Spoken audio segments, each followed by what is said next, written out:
શ્રી ગુરુદેવદત્ત સર્વે સખાઓ ભાઈઓ માતા બહેનો સર્વને કેમ છો? ગુરુદેવદત્ત. દાંપત્ય જીવન પર મારા એક વિડીયો આવી ગયા છે. એમાં આજે એક પોઈન્ટ ઉમેરું છે કે અમુક પરિવાર હજુ પણ જન્માક્ષર ને એ બધાના ચક્કરમાંથી બહાર નથી આવતો. જન્માક્ષર એ તમારું જન્મનું સોફ્ટવેર છે. તમે એઝ એ પેરેન્ટ, હું તમારી વાત કરું, જ્યારે તમારો જન્મ થયો ત્યારે તમારા કેવા બાળકો જન્મશે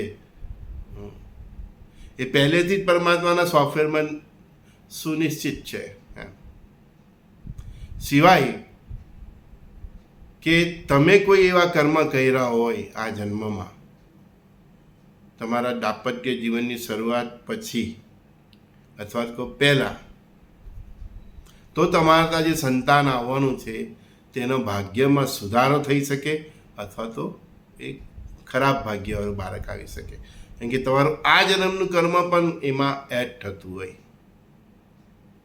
આપણું પુણ્યનું જે સ્થાન છે તે જ તમારા સંતાનનું સ્થાન છે. એટલે તમારો જન્મ થયો હોય તેવું નક્કી થઈ જ ગયું કે તમારા આ રીતના બાળકો આવશે, આટલી ક્ષમતાવાળા આવશે, આટલા ભાગ્યવાળા આવશે, આટલા પુણ્યવાળા આવશે. પરંતુ તમારા જન્મ પછી તે દાંપત્ય જીવનની શરૂઆત થઈ ત્યાં સુધી અને તે પછી પણ તમે જેવા કર્મો કરો છો એવું તમારા બાળક આવે છે.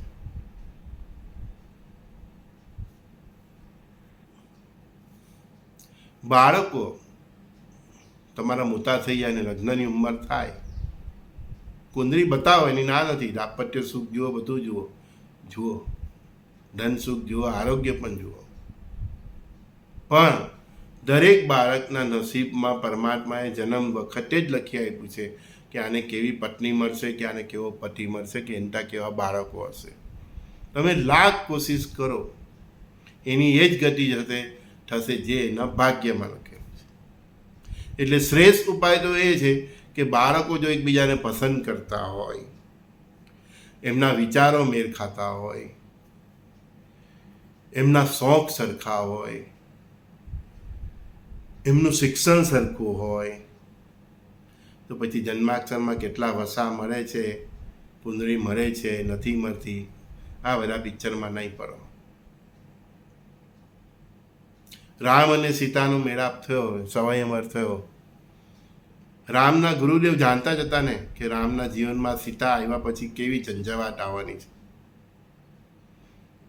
પણ રામના નસીબમાં, ભાગ્યમાં સીતા જ હતી અને પરશુરામ ભગવાનનું એ ધનુષ રામ જ તોડશે એ બધું પૂર્વ નિર્ધારિત હતું. તો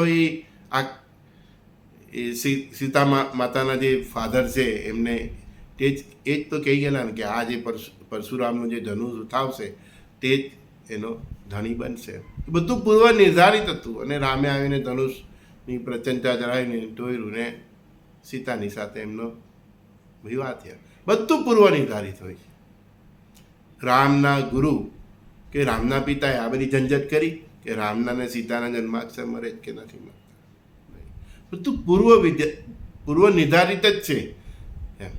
થોડુંક તમારા કર્મો હોય છે, એમાં થોડાક તમારા નિર્ણયો હોય છે. બાકી તમારી પત્ની તરીકે કોણ આવશે કે તમારા પતિ તરીકે કોણ આવશે એ તમારા જન્મના સોફ્ટવેરમાં એડ જ છે પહેલેથી. બધું તમને પીરસીને જ મોકલે છે. રોજ તો આ ફિલ્મની જેમ આપણી ખાલી ઘટનાઓ ઘટ્યા કરે છે, બાકી તમારો દરેક જીવન, દરેક દિવસ અંદર બધો ફિક્સ જ છે અને એ પ્રમાણે જ જાય છે. એની અંદર સુધારો ઘટાડો તમે તમારા નિત્યના રોજના પુણ્ય કર્મો, સારા કર્મો કે ખરાબ કર્મોની તમે કરી શકો છો. ભાગ્યને તમે બગાડી પણ શકો છો અને ખરાબ ભાગ્યને તમે સુધારી પણ શકો છો. એ તમને વર્તમાનમાં જે જીવન છે એના પર આધાર છે કે તમે કેવું જીવો છો. એના આધારે તમારું દાંપત્ય જીવન પણ કેવું જશે, તમારા સંતાન પણ કેવું આવશે, કે એમનું જીવન પણ કેવું જશે, એ બધું જ તમારા નિત્ય રોજના કર્મો પર આધારિત છે. સારા કર્મો હોય તો તમારું પુણ્ય વધતું રહેશે, તમારું ભાગ્ય ઓર સારું ને સારું થતું રહેશે. અને ખરાબ કર્મ હોય તો ગમે તેવું સમૃદ્ધ ભાગ્ય લઈને આવ્યા હોય તો પણ તમારા દિવસ બગડશે ને બગડશે. તમારા જન્મના લેનદેન, આપણે કહે ને ઋણાનું બંધન, તે અને પ્રેમના આધારે, એ આધારે જ કુદરત જોડા બનાવે છે. ઋણાનું બંધનથી આપણે ભેગા થઈએ છીએ. અને જન્મ તમારો જે વ્યક્તિ પ્રત્યે પ્રેમ હોય છે એ આધારે ભગવાન જોડા બનાવે છે. ત્યાં ગ્રહોને અને નસીબને શું જોવું? તમારું એકબીજા પ્રત્યેનું ઋણાનું બંધન હોય તો પણ તમને પતિ પત્ની તરીકે ભેગા કરે. ઘણા પુરુષની પત્ની દુશ્મન જેવું વર્તન કરે. એ તમારા ભાગ્યમાં તમે કંઈક એવું કર્યું હોય એમ ગયા જન્મમાં, તો એ પત્ની તરીકે જ આવે. તમારે પેલું કહે ને ચૂન ચૂન કે બદલા લેનું, જ્યાં સુધી ઋણ નહીં પતે ત્યાં સુધી તમને નહીં છોડે. ઘણા તો સંતાન એવા આવે, આખી જિંદગી તમારે એને બેસી રહેલા હોય ને ખવડાવવું પડે. એક વાર્તા કેવું છે, સત્ય વાર્તા છે. નૃસિંહ સરસ્વતી ભગવાન અવધૂત થઈ ગયા. તે અવધૂત એના કોઈ ભક્તનું કલ્યાણ કરવાનું હોય એટલે જાય. એક ગામ પહોંચ્યા ને એ ગામમાં એક સાહુકારની ત્યાં જ ભિક્ષા માંગવા ગયા. સાહુકાર એટલે તે જમાનામાં ખેડૂતોને ને કે કોઈ પણ વેપારીઓને પૈસા જોઈએ તો ઓછી ના આપે, તમારી મિલકતને બધું એ લખાવી લે, પૈસા આપો એટલે મિલકત તમને પાછી આપી દે. એ સાહુકાર એના પુત્રને પેઢી પર બહાર બેઠા હતા તો પોતાની જાંગ પર બેસાડીને બેઠા હતા. ત્યારે નરસિંહ સરસ્વતી ભગવાન ભિક્ષા માંગવા આવ્યા અને એમ ભિક્ષા માંગી. સાહુકાર એટલે જીવ તો ચાલે નહીં એટલે એને આપ્યું નહીં, પણ એ અવધૂત મહારાજનો અનાદર પણ નહીં કર્યો. થોડી વાર રાહ જોઈને નૃસિંહ સરસ્વતી ભગવાન આમ હાસ્ય કરીને જતા રહ્યા. પેલો તે જમાનામાં સંતોના અવધૂતોનું મહત્વ હતું એટલે પેલા ભાઈને એમ થયું કે મેં એમને કંઈ નહીં આપ્યું તો પણ કેમ હૈસા. એટલે જે પેલો છોકરાનો છોકરો હતો તે વહુને સોંપ્યું ને કે ગાડીનું જે આ ધ્યાન રાખ, હું આવ્યો એમ કરીને એ અવધૂતની પાછળ એ પાછા ગયા. અવધૂત હતા એટલે તો સ્પીડથી ચાલ્યા જાય. ગામના પાદરે સુધી દોડ્યો ત્યારે અવધૂત મહારાજ નૃસિંહ સરસ્વતી ભગવાન એમને મળ્યા. નૃસિંહ સરસ્વતી ભગવાનને એમને વિનંતી કરી, ખૂબ આજીજી કરી, ખૂબ કાલાવાલા કર્યા અને એમના હસવાનું કારણ પૂછ્યું. ભગવાને એને 2-3 વાર ના પાડી કે તું રહેવા દે, ત્યાંથી નહીં ઝેલાય, આ સત્ય હું તને કહીશ તો. પણ એ બહુ જેદ કરી. હવે એનું કલ્યાણ જ થવાનું હશે એટલે પછી નૃસિંહ સરસ્વતી ભગવાને એને કહ્યું કે આટલા વર્ષો પહેલાં એક ખેડૂત એની દીકરીના લગ્ન માટે તાતા જમીન ગીરવે મૂકી હતી અને પૈસા ઓછીના તે એને આપ્યા હતા, એનાથી એને લગ્ન કરાવ્યા હતા. બરાબર. પછી એ ખેડૂતે ખેતી કરીને એ કરીને તને પૈસા પણ ચૂકવ્યા, પણ તે મુનિનું વ્યાજ ચક્રવૃદ્ધિ વ્યાજમાં એને એવો ગૂંચવી કાઢ્યો ને એની જમીન તે હસ્તક્ષેપ કરી લીધી, એમ કબજો કરી લીધો કે તારી ખોરી દ્રષ્ટિએ જમીન પર હતી. કે બરાબર. નૃસિંહ સરસ્વતીએ એનું નામ પણ આપ્યું એટલે પેલો ચોંકી ગયો. પછી એમ કે એ વ્યક્તિ એ જે એની જમીન જતી રહી એ ગમમાં ને ગમમાં એ વ્યક્તિ ગુજરી ગઈ. એટલે કે હા બરાબર છે, હવે તો પેલા સ્વીકાર જ કરવું પડે એવું હતું. તો એમ કે પરમાત્માએનો ઇન્સાફ જોઈને હું હૈસો કે તે જે વ્યક્તિની જમીન હડપી લીધી વ્યાજના ચક્કરોમાં, એ જ વ્યક્તિ તારા પુત્રના પુત્ર તરીકે તાતા જન્મ લીધો. એ પરમાત્માનો ઇન્સાફ એમ કે એની જમીન તો એને મળી ગઈ, પણ હવે તારી બાકીની પ્રોપર્ટી પર હવે એને વ્યાજ રૂપે મળશે. તો આ ભગવાન તમે ગમે તેટલાનો ગમે તેનો બૂચ મારી લો ગયા જન્મમાં કે આ જન્મમાં, એ તમારી સાથે ઋણાના બંધનથી કંઈ ને કઈ રીતે આવતા જન્મમાં તમારી પાસેથી લઈ જ જવાનો છે. અને એ વ્યક્તિ પણ ચક્રવૃદ્ધિ વ્યાજ સાથે લઈ જશે. જે રીતના ખેડૂત એની જમીન તો એને મળી જ ગઈ કારણ કે એના દીકરાનો દીકરો એટલે એને જ મળવાની હતી, તે ઉપરાંત સાહુકારની બધી સંપત્તિ પણ એને જ મળવાની. એમ એ ભગવાનનો વિધાતાનો હિસાબ હોય છે. એમ તમે એટલે કોઈ પણ કર્મ કરો જીવનમાં, હું હંમેશા કહું છું કોઈનો બૂચ નહીં મારો. એમ કારણ કે તમે બૂચ મારો તો એ લઈ જ જવાનો છે ને, લઈ તો લઈ જવાનો, પણ ચક્રવૃદ્ધિ વ્યાજ હાથે લઈ જવાનો છે. ભગવાન એને બધું એના હાથમાં જ છે. દરેક વ્યક્તિની એક એક સીસીટીવી કેમેરા છે એના. તમારી એક એક પલની અંદર રેકોર્ડિંગ થાય છે, તમારો એક એક પલનો હિસાબ થાય છે. સમજી ગયા? એમને એમ થોડી ચાલે છે આખું વિશ્વ, આખું બ્રહ્માંડ એમને એમ થોડું ચાલે છે.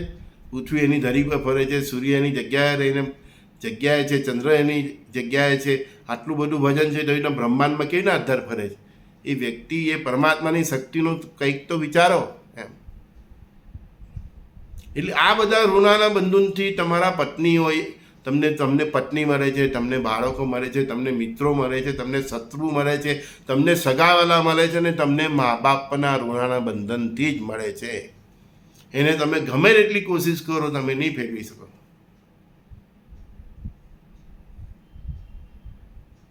ઘણા લોકો આવી મૂર્ખતા કરે છે. ડૉક્ટર એમ કહે કે બાળકની ડિલિવરીનો લગભગ શનિવારનો દિવસ છે, તો ઘણા મૂર્ખતા કરે, જ્યોતિષને પૂછીને શુક્રવારે કોઈ ટાઈમ નક્કી કરે અને તે ટાઈમે સર્જરી કરીને બાળકને જન્મ આપી દે. તો ભગવાન એટલો હોશિયાર છે કે એ શુક્રવારે જે બાળક જન્મે છે ને, એના સોફ્ટવેરમાં માઇક્રો લેવલ પર એવું ચેન્જીસ કરી રહી છે કે જે એને શનિવારે જન્મમાંથી જે એનું જીવન જવાનું હતું તે જ શુક્રવારે પણ જન્મ લેશે ને ભાઈ, તમારા સારા સમયે તો પણ એનું ભાગ્ય એ જ રહેવાનું છે જે શનિવારે 5 વાગ્યે જન્મ લેશે. તો સમજી ગયા? તમે વિધાતાના કાર્યમાં હસ્તક્ષેપ નહીં કરો. અને વિધાતાના કાર્યમાં હસ્તક્ષેપ કરવાને કારણે જ હવે આ જે પ્રલય આવી રહેલો છે એનું કારણ જ આ છે. કોનું બાળક કોના પેટમાં ઉછરે, બરાબર ને? હા, આ બધું તમે અતિ કરી નાખ્યું છે. એના કારણે હવે વિધાતા હવે તમારા જીવનમાં હસ્તક્ષેપ કરે. હવે પાછું બધું ફરીથી નેચરલ જ કરી દેશે એમ.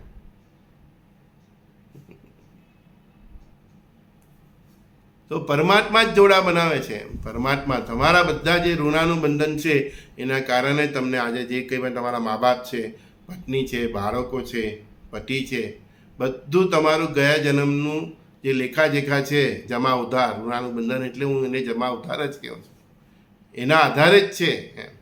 એટલે હું ઘણી વાર કહી શકું છું, મારા આર્ટિકલમાં પણ કહી શકું છું, મારા વિડીયોમાં પણ કહી શકું છું કે જેનું જે છે ને ભાઈ એને આપી દો એમ. કારણ કે ચક્રવૃદ્ધિ વ્યાજ હાથે આપવું જ પડશે. હમણાં જ આ જે સત્ય ઘટના મેં કહી છે તમને, ઋષિ સરસ્વતી ભગવાનવાળી, એનું ઉદાહરણ આપ્યું છે. તમે ગમે એટલા આ જમાનામાં હોશિયાર સમજતા હોય, પણ કોઈની પણ જમીનનો, કોઈની મિલકતનો, કોઈની સંપત્તિનો બૂચ માર્યો હોય તો એને ચક્રવૃદ્ધિ વ્યાજ સાથે તમારે આવતા જન્મમાં ચૂકવવા જ પડશે. પછી ભલે ને તમારા દીકરાના દીકરા તરીકે જન્મ લઈ. ઘણા તો એવા બાળકો પણ આવે કે જે આખી જિંદગી મા બાપે પૂરું કરવું પડે. તમે એનું લીધું હોય તો પૂરું કરવું પડે.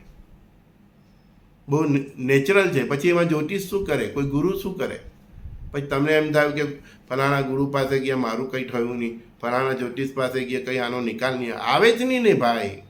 કર્મનું ઋણ છે એ તો ચૂકવવું જ પડે. સૂરીનો ઘા સોયથી જાય પણ કર્મના ફળમાંથી કોઈ બાદ નહીં થાય. તમે તમારું દુર્ભાગ્યને ઓછું કરી શક્યો, સદભાગ્યમાં ફેરવી શકો, પણ એના માટે પણ આ જન્મમાં તમારે કર્મ કરવા પડે. એક હવન કરી દેવાથી કે 1 લાખ મંત્ર જપી દેવાથી નહીં થાય. એટલું સસ્તું હોય ને ભાઈ તો દુનિયામાં પાપ તો આના કરતાં હજારો ગણું વધી જાય. પાપ કરતાં 2 મિનિટ થાય છે અને એને ધોતા 20 વર્ષ થાય છે. આ તમે સમજી લો. પાપ કરતાં ખાલી 2 મિનિટ થાય છે, સમજી ગયા? પણ એને ધોતા 20 વર્ષ થઈ જાય છે, 40 વર્ષો થઈ જાય. આ કંપની છે મારી, એની પર ડાઘો પાડવો હોય મારે તો હમણાં મારા હવનનું કાળાસ લઈને આમ ટીકું કરી ડાઘો પડી જાય, બરાબર? 2 મિનિટ થાય, પણ એને ધોતા મારી મિસિસને 20 દાડાઓ થઈ જાય. પાપમાં આવું છે. એટલે કર્મ મુખ્ય વસ્તુ જ. ભગવાન કૃષ્ણએ પણ એ જ કહ્યું છે કે કર્મ કરો ને ત્યારે સ્થિતિ પગ્ન રહો, અને ત્યારે બહુ વિચારીને કર્મ કરો. શોર્ટકટ અપનાવીને કોઈ કર્મ નહીં કરો. તમારે કર્મમાં શોર્ટકટ હોવું જ નહીં જોઈએ. ઈમાનદારીથી ચાલો, જીવો, મહેનતનું જે મળે તે ખાઓ.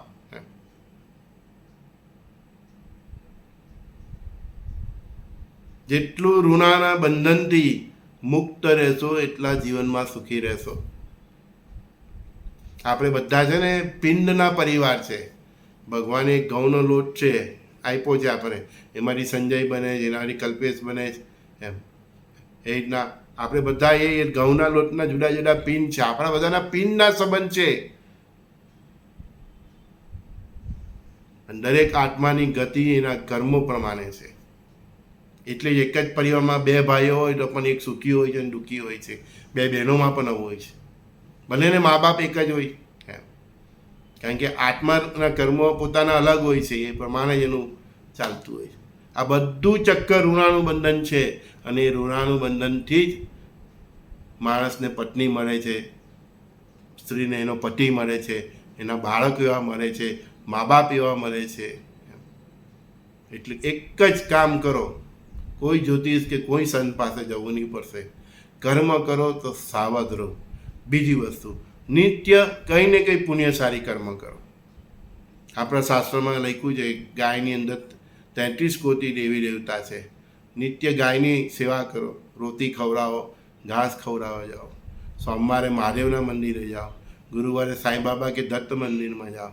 કંઈક જીવનમાં કંઈક રાખો જે તમારું તમને ખબર નથી એવા કર્મો પણ તમારા ધોઈ નાખે, એવા પાપ કર્મો તમારા ધોઈ નાખે. નિત્ય કંઈક તો કરો. શું કરવાના આખો દિવસ? તમે 24 કલાકમાંથી 5-10 મિનિટ તો કાઢો, 10 મિનિટ પ્રાર્થના કરો, બરાબર ને? પ્રાર્થના કરશો તો પણ અંદરના મનમાંથી, અંતઃકરણમાંથી તમારી બુરાઈ બહાર ફેંકાઈ જશે, એમ તમારું ચિત્ત શુદ્ધ થશે. ધ્યાન યોગ કરો એ પહેલાં પ્રાર્થના કરો. પ્રાર્થનાથી તમારું અંતઃકરણ શુદ્ધ થશે, પછી ધ્યાનમાં દેખાશે ભગવાન. અને કર્મમાં શુદ્ધિ કરો, એમ ચરિત્રથી શુદ્ધ થાવ. પછી તો ધ્યાન યોગ કરો તો કંઈ મતલબ જ નથી, ખાલી તમારું શરીરનો જ એ બધું થાય છે કસરત, એમ.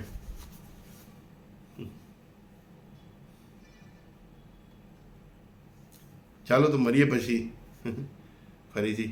સંજય બોરીવાલાના સૌ સખાઓને પ્રણામ. કંઈ પણ ગૂંચવાડો હોય તો મને મળજો, રૂબરૂ મળજો, ફોન કરજો, મેસેજ કરજો. એક જીવન જીવવાનો અમને કોઈ રસ્તો બતાવ્યો છે, અમે તમારી સાથે શેર કરીએ છીએ. ને આ જ તો પ્રથા છે. આ જ પદ્ધતિથી જ આપણે ફરીથી વિશ્વ વિચાર ક્રાંતિ લાવીને આપણે સમાજને સુધારવાનો, દેશને સુધારવાનો, વિશ્વને સુધારવાનો, ફરીથી સતયુગ લાવવું છે ને આપણે, તો આ કરવું પડશે. આપણે ખુદ સુધારવું પડશે, આપણા પરિવારને સુધારવું પડશે, આપણા બચ્ચાઓને સુધારવું પડશે, આપણે બધાએ સુધારવું પડશે. અને પરિવાર સુધરશે, સોસાયટી સુધરશે, સોસાયટી સુધરશે, શહેર સુધરશે, શહેર સુધરશે તો રાજ્ય સુધરશે, રાજ્ય સુધરશે તો દેશ સુધરશે, દેશ સુધરશે તો વિશ્વ સુધરશે. શરૂઆત ખુદથી કરો, કહેવાનો મતલબ આવો છે. મળીએ. ગુરુદેવ દત્ત, ગુરુદેવ દત્ત, ગુરુદેવ દત્ત. સંજય બોરીવાલાના સર્વે સખાઓ મિત્રોને પ્રણામ. બરાબર, પોતાના ભાગ્યને દોષ ના દો. એ સમજો કે આ બધું ઋણાનું બંધનનું કર્મ છે, એને કઈ રીતે દૂર કરવું, એના માટે મળજો કોઈ વાર મને. બરાબર. ગુરુદેવ દત્ત. સંજય બોરીવાલાના સર્વે સખાઓને પ્રણામ.